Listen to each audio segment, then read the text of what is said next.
Energy, excitement, PPC questions and answers show. My name is Chris, and I just drank some coffee. And with me is my equally excited partner in the podcast, Jason Rothman. Today we have questions, as we always do, that are sent in by you guys at paidsearchpodcast.com. You can send in your question and get it answered just like Christian from Sweden did. Christian wrote in to us and about a month ago. So sorry it took so long, Christian, but we got a lot of questions and we got a job, so you can understand.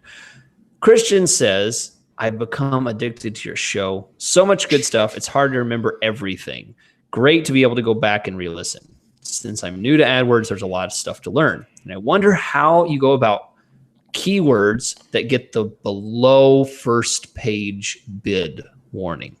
Do you always adjust so that your first page for your keyword? Or can it be worth having keywords below first page bid? Also, I noticed when you edit the match type of a keyword, the conversions is set to 0.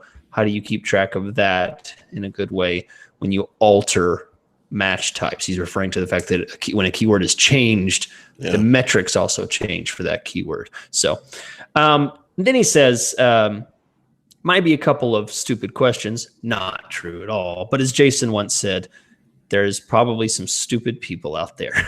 So Jason.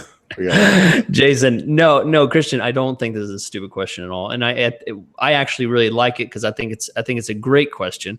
Jason, since he's obviously a Rothman fan, I'll let you take the first swing at this one.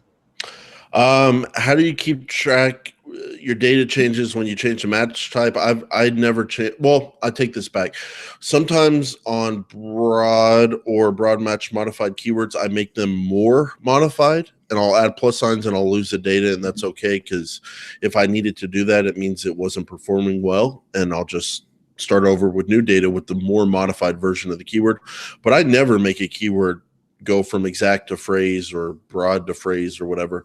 I would always just add the keyword in a second time with the different match type.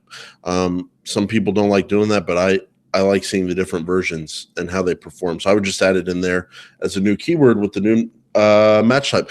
Now, in terms of the below first page bid status warning from Google, I don't react to it that much, especially if I'm getting traffic. Because what's funny is sometimes you get that status warning on a keyword that's getting data and has like an average position of 2 or 3.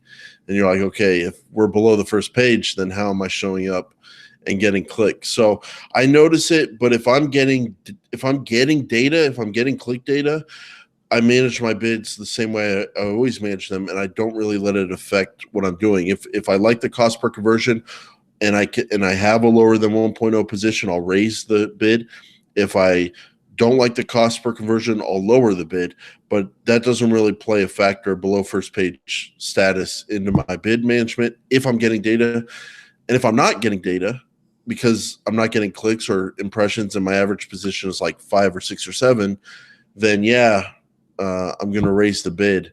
So I would kind of use it as kind of a yellow light sign, a little warning sign, but I would not, if you like your cost per conversion, I would not just totally change your bids in a huge way just to get that status to go away. Yeah. Good answer, Jason. And I want to take from what you said there and just add a couple things. When that warning comes up, when it says below first page bid, there's something you have to know. This is a warning that's relating to what is related to everything that keyword is showing for. So if there are 10 cities, 10 different locations that you're showing on, and one of those cities has a competitive nature that's above the other ones, and it's causing your ads to drop below first page bid in that one city, you would see this warning. Okay, that means the other 9 cities you would potentially be just fine. You could be ranking first. That's why Jason's talking about being able to, see like, a 1.9 on a keyword that's saying it's below first page bid. It's because some of the auctions that the keyword is participating in, it is below first page bid. This does not mean that you're everywhere. It just means in some isolated situations that's the case. So, Jason, I completely agree. There's absolutely no reason to react simply because you get a warning.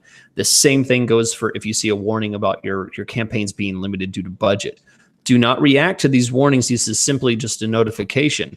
This is not a recommendation to increase things. This is simply a way to notify you that there is a limitation on budget or bid.